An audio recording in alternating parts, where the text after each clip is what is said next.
Welcome to Brainstorium. I'm Anna Tizard, award-winning dream punk and deeply weird fantasy author, and yes, that's me and my fiction that's deeply weird. Explore and imagine with me the most unexpected story ideas using the surrealist word game of Exquisite Corpse. Find out more and join in at annatizard.com. This is a storytelling challenge unlike anything you've tried before.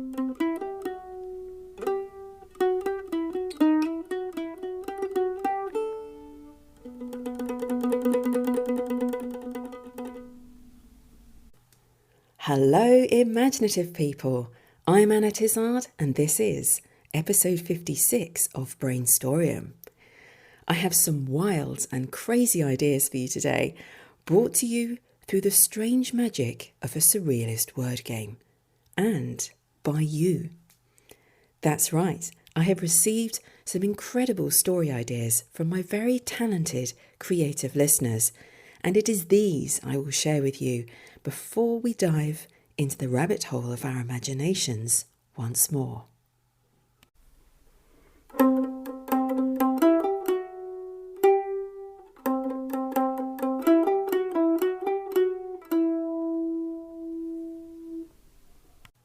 So if you heard the last show, you'll know I invited you to suggest any story ideas you might have for the extraterrestrial rock slide. Alessandro Bozzo, children's author, said a music-loving alien is hiding out in a nightclub on the outskirts of Area 51 and ends up inspiring a new dance craze called the extraterrestrial rock slide. I thought this was hilarious. Thank you, Alex. Funnily enough, I didn't get many other responses on the extraterrestrial rock slide. I guess you don't always know what's going to inspire. I ended up receiving more ideas on a sacrosanct balloon vendor. I think I had it in my mind that one was just too weird, but I was wrong. Jim Sutherland said, "Every year the towns come together for the Holy Balloon Festival, where they send their prayers and the spirits of their loved ones to the afterlife, riding on sacred balloons. But one teen discovers things may not be as pious and as righteous as they seem."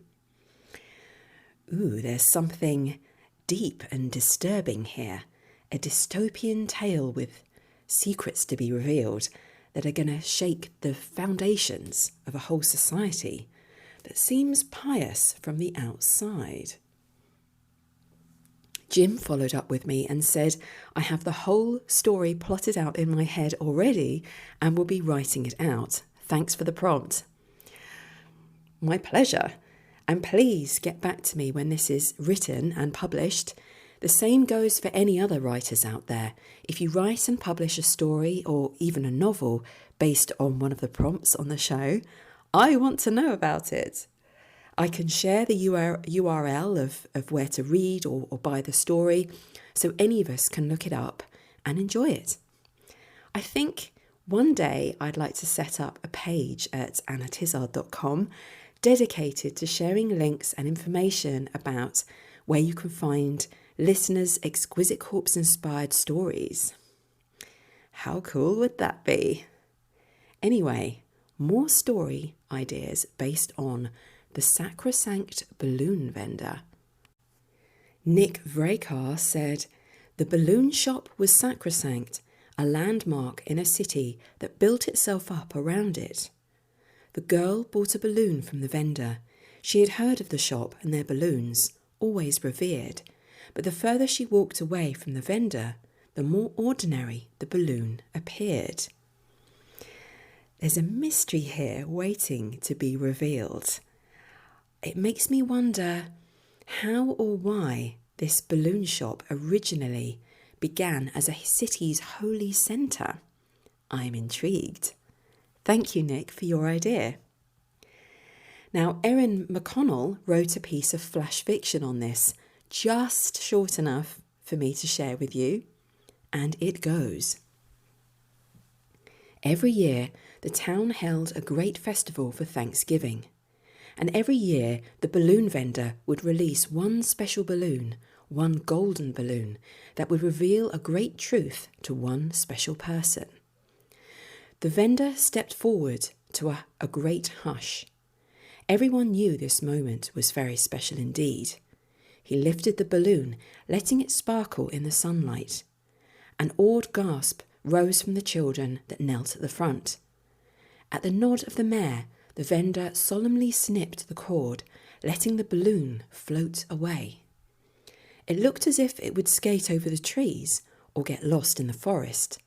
But no, it bounced up and over, slowing at last over a small cottage at the edge of the woods, waiting for one sad teenager to leave the house. As she did, the balloon landed gently in her hand. As her hand met the balloon, she was suffused with golden light that spread from her hand even to her toes. She knew of the special balloon, of course, but had never expected it would choose her. Through the golden light, she saw a vision of her mother, long gone from illness, tending her so gently, her face full of love. And then the balloon tugged her along, following the memory of her mother, who knelt at the base of the oak tree, to dig her daughter a memory box of precious letters. Her mother had kissed each one, tears on her face, and buried them deep, wrapped in linen and a ribbon. The teenager ran to the oak tree to try and find her buried gift, but the ground was too hard. She fell back on her heels, overwhelmed by the moment. Someone gently touched her hand. The balloon vendor was there, as were the others, and he held out a small golden shovel. She dug, and at last pulled out the pile of letters that her mother had left. One by one, the villagers came, leaving flowers at the spot where the mother had laid the gift to rest, and then they filed away, giving the teenager space. It was another year, another Thanksgiving, and another balloon. Good grief, that was quite beautiful and very touching. Thank you for sharing your story, Erin. And now, I think it's time to see what new story ideas beckon to us from the socks of destiny.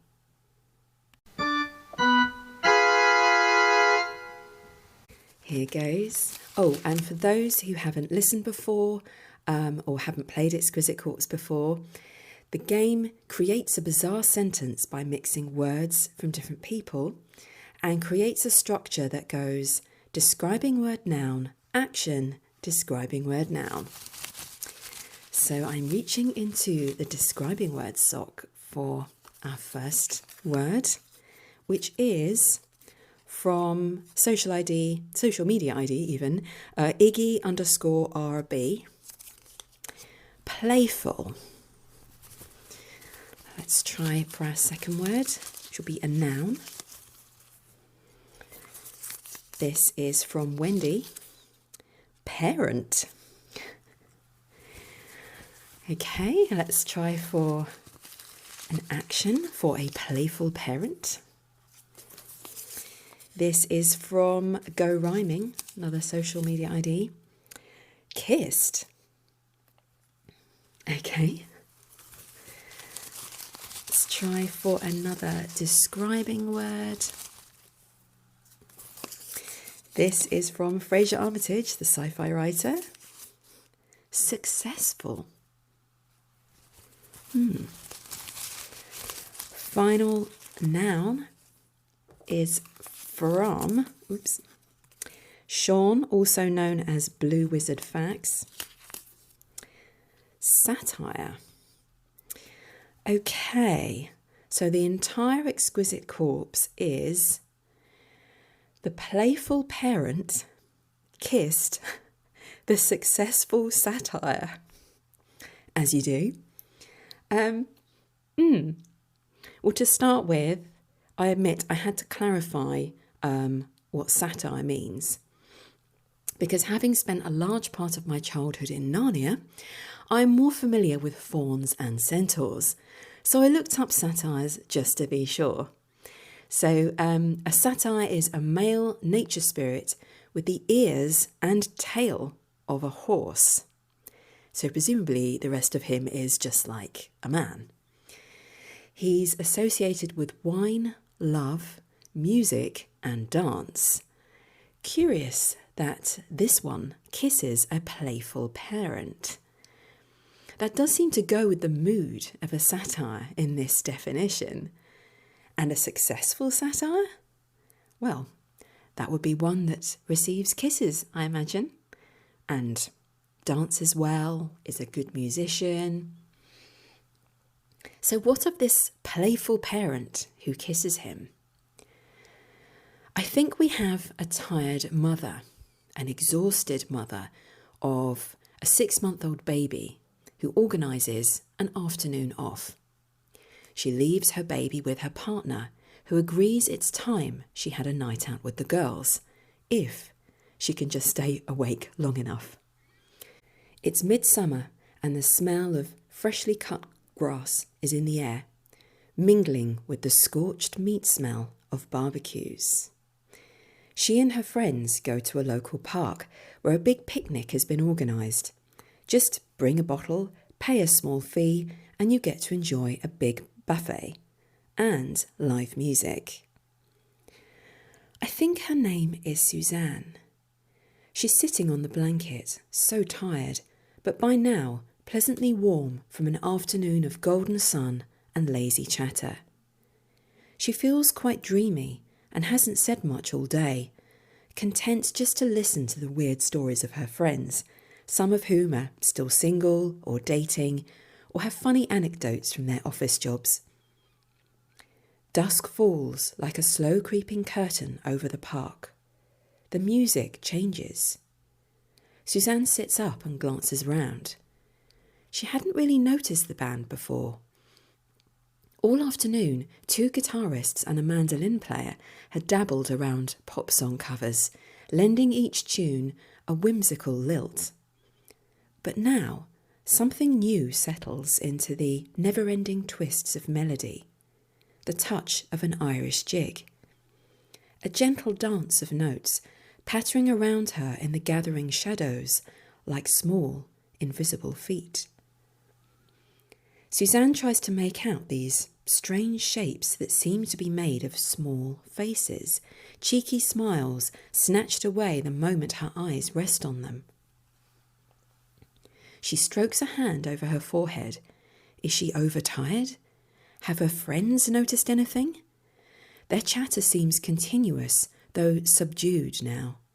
As if under a spell, they no longer notice her and are completely absorbed in a conversation that never included Suzanne in the first place. A lone guitar plucks at her heart. Suzanne turns around to watch the guitarist. He's looking right at her, deep brown eyes penetrating her soul. From under his long wavy hair, ears emerge, large, horse-like. He flicks one to the side, as if beckoning her to follow. Slowly, still playing, he takes a step backwards into the fringe of trees behind him. Without casting a look back at her friends, Suzanne rises to her feet and follows. Oh my God, what happens next? Does she stumble deeper into the forest after him, unseen by her friends or by anyone, and kiss him?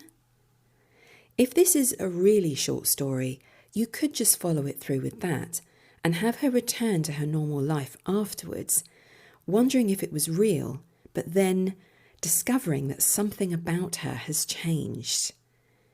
For something longer, you could develop it with some twists and turns. If the satyr is a little bit evil, he could snare her with this kiss, trapping her in the forest with him. It becomes a desperate situation where she realises just how much her baby and her partner mean to her, and she has to figure out a way to get back to the real world. Lots of possibilities to explore. But I think it's time for another Exquisite Corpse. You just grab the socks of destiny. Okay, our first describing word is from social media ID Wade B. Ward. Haunted. Now there's an idea. Are we going to get a tea towel or something now? Just waiting to get something really not haunted sounding. The next word is from Paul Thomas. Wolf. Ooh, a haunted wolf. Let's see what comes next. Our action is from Wendy. Uttered the most ancient dark spell upon. Ooh, that is a haunted wolf. And our next describing word is from Sean, again, also known as Blue Wizard Facts. Monotonous. Ooh. Who or what was monotonous? Definitely sounds like a who. Final word is from Fraser Armitage.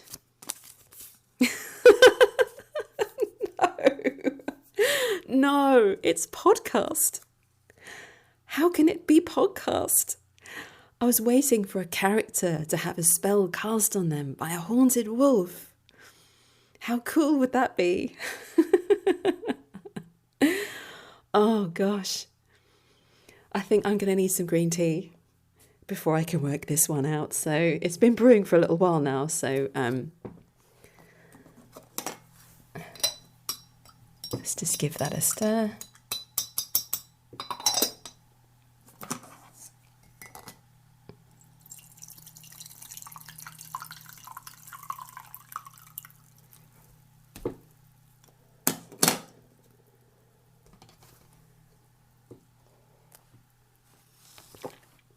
Okay. Right. It will all come clear now. She says. Famous last words. Okay, so all together we have the haunted wolf uttered the most ancient dark spell upon the monotonous podcast. Ooh, okay. Now I'm thinking, could there be such a thing as a haunted podcast? Because if a haunted wolf casts a spell on a podcast, then surely the podcast would be kind of haunted as a result, or changed in a supernatural way, which is like similar. And this is really odd because it's odd that this has come up, because with the wolf, I'm getting images of the forest at night again, which we've just had. I would listen to a haunted podcast, or a podcast that has had a spell cast on it. Has this podcast had a spell cast on it? By a haunted wolf? Ooh, there's almost too much going on here to sort of conceptualize it all at once. But let me give it a go. Let's have a look at the words again. What would be a monotonous podcast? One about accounting, taxes? I would find that very boring. Then again, monotony is more to do with the delivery of the host. His voice just drones on and on. I imagine someone driving late at night along the motorway. On their left, the forest rushes past, a thicker darkness made even more impenetrable by the contrast of artificial lights overhead and the headlights of Terry's car. From his phone, which he's plugged into his car speakers, a voice mumbles on. Something about numbers, percentages, taxes. Terry's eyelids grow heavy. The threat of sleep sends a jolt through his body and he stares hard at the streaks of light on the road ahead. He must stay awake. This podcast, what possessed the host to create such a thing? Terry would switch to something lighter and more upbeat, but he daren't take his eyes off the road. He'll just have to tolerate it a few more miles. His girlfriend's family are waiting, and the traffic of those A roads, thankfully behind him now, really delayed his journey. It's strange how quiet this motorway is, though it is late now. A howl strikes up from the forest next to him. Fear washes through Terry's veins. Eyes wide, he throws his foot against the accelerator, but cannot help glancing into that blackness. Between the rush of dark boughs, a pair of eyes glints. The voice on the podcast picks up speed, as if he were somehow aware of this, or here with Terry in the car, his mindless drone now spiked with panic. The numbers speak for themselves. That is, if you do the calculations properly. I mean, I'm not a tax expert or anything, but if you get the right advice... The spell is one of confusion. Terror stirs its cold poison in Terry's stomach.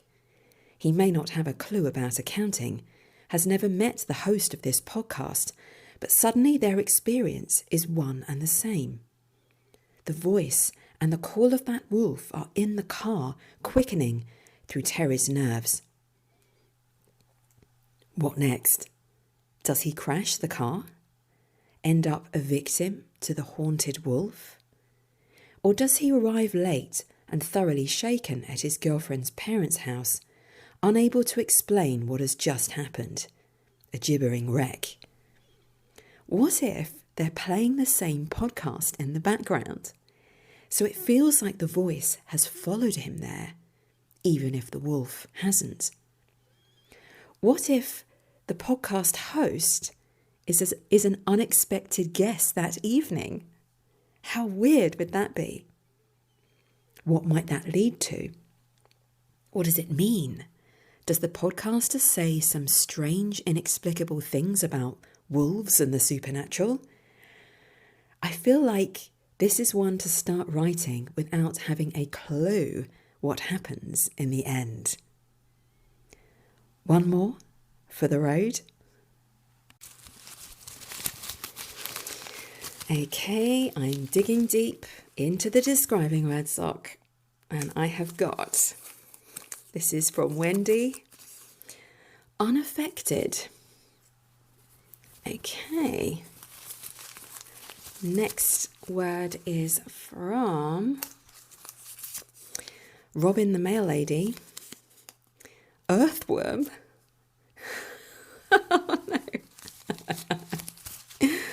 Oh my God. Okay, this could get weird, but don't they all? Next word or phrase, because this is the action sock, is from Wendy. Again. Helped the hard way. Huh. That's interesting. And then we have a word from Alessandro Bozzo, bespectacled. Final word is from social media ID Starfields, spirit horse. Oh my word. Okay. I'm going to read the whole thing out. The unaffected earthworm helped the hard way. The bespectacled spirit horse. Okay, this is going to be a tough one, I think. Although unaffected earthworm, well, worms are straightforward creatures. Earthy by name, earthy by nature. Pretty much unaffected. Also, we've had animals and nature spirits in today's Exquisite Corpses so far, so it's odd how this has come up again. this time with two creatures in the same exquisite corpse. Unless we choose non-literal interpretations. So an unaffected earthworm could be a gardener, someone who turns over the soil. If they're a real expert and have their own YouTube channel or TV series, that might make unaffected more significant. So fame and success haven't made their egos get too big. A bespectacled spirit horse could be a statue or some other artistic creation to go in a garden. A sculpture for someone who has more money than sense, in my opinion. It's a very strange choice of sculpture. A bespectacled spirit horse. But the mention of spirit makes me wonder if it comes alive. Also, I'm getting quite Alice in Wonderland vibes from this exquisite corpse, and I'm tempted to take it literally for that reason. An unaffected earthworm feels like a more generous alternative to the caterpillar in Alice, who's quite mean. So if an unaffected earthworm helped the hard way, the bespectacled spirit horse, this might be in another world, a dream world or spirit world, where an ordinary common creature of the garden teaches a spirit horse to be humble. How that spirit horse came to have glasses, maybe that's part of its story and the reason the spirit horse needs help in some way. This could very easily become a children's story if you introduce talking animals, but it doesn't have to be that way. You could make it dark. Alice in Wonderland appeals to adults and children, after all. Ordinary physical animals exist in this world, but also spirit creatures. Maybe they're at war with each other, or living side by side, but with a constant tension that could break at any time. Because there's no afterlife. When an animal dies, like a horse, it has nowhere to go, but just remains there in spirit form. And the world is filling up with ghosts. Is there room for everyone? The living try to ignore the fact that the dead are everywhere, and that with each passing week, month, year, the world gets a little colder and more crowded, until one day this world is a place of ice and snow. All because dead spirits are everywhere you look.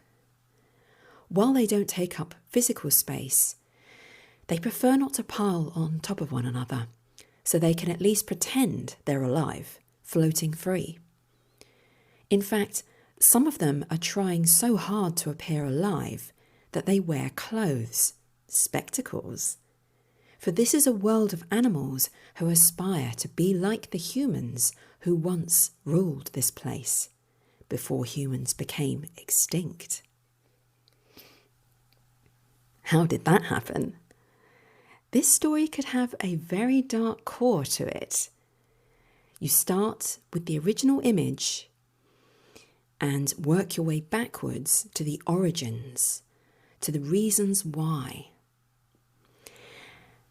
And how did the unaffected earthworm help the hard way the bespectacled spirit horse? Maybe by helping him leave his spectacles behind, dropping the affectations of an animal that shouldn't pretend to be alive anymore, shouldn't pretend to be human, and helping him open a way into the afterlife where he belongs. Whoa, that is incredibly weird and pretty dark and deep. Although you might say that Alice's Adventures in Wonderland is full of talking animals, but is also profoundly dark in places. So what have we had today? A satire enchanting a young woman, a young mother, to a kiss or to her doom. A haunted wolf casting a spell on a podcaster whose fate becomes entwined with a lone driver. And a gardener wishing to correct the mistake made by a sculptor. Or is it a weirder tale of talking animals searching for a lost afterlife? Sometimes I think these stories have gone as weird as they can possibly get, and then a fresh batch of Exquisite Corpses just proves me wrong. There are always weirder places to go with fantasy. It all depends on where the white rabbit of your imagination decides to leap next. But of course, the core of what makes these weird tales appealing and readable, or listenable, is the psychological truths embedded in the ideas. I think you can go as bizarre as you like, but stories have to be relatable to capture the reader's imagination and to make them care what happens. If it's just plain bonkers with nothing emotionally real or psychologically real wound into it, then you're looking at a very niche audience. But this cloak of weirdness, I want to call it, the metaphorical power of fantasy, is, in my mind, its greatest power in storytelling. You can catch the reader unawares. They're reading something that seems completely bonkers, but they can't stop. They're hooked because they recognise and feel that connection with what the protagonist is thinking and feeling. And if you dig deeply enough, the story itself can reveal deep truths about life. Like that last one, searching for a way into the afterlife. The terror and necessity that the characters feel around this, and because of the strangeness of the context, talking creatures and weird spirits, the recognition the reader experiences is unexpected, surprising to them, which just adds another layer of wonder. Because it's all about the wonder, really, isn't it? So, I would invite you to brainstorm and share your story ideas about probably the haunted wolf. And you still can, of course, you can always get in touch with me at annatizard.com to tell me your ideas or what you think, but I won't be able to share those ideas in the next show. In fact, the next 2 shows. It's a timing thing. I'm going to be away for a couple of weeks in the second half of June. So I'm recording 2 episodes in advance in fairly quick succession so I can keep the fortnightly pattern going. Sadly, I'm not going on holiday. I'm going to be with someone close to me who's having some surgery, but it's in London, so I can camp out with my parents and who knows, we might even play Jenga or something. Unfortunately, I won't have any anecdotes about a holiday at the end of it, but hopefully all will be fine. So in terms of the podcast, that's episodes 56, this is episode 56. This will be episodes 57 and 58. They can't, unfortunately, include story ideas from listeners because I literally won't have time in between them to gather those ideas before those shows are released. But maybe I'll share some thoughts around writing instead to fill out the beginning parts. But do keep imagining, keep writing, and you can always let me know for later episodes, 59 and beyond, if you have a story idea to share, or, dare I say it, details of a publication. Until next time, go forth and be inspired. hope you enjoyed today's brainstorium.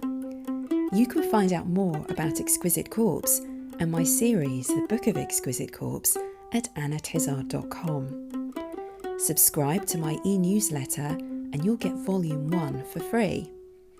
And while you're there, why not submit a few words to the Socks of Destiny on my play page? You may inspire me or inspire yourself to write a unique new story. See you next time.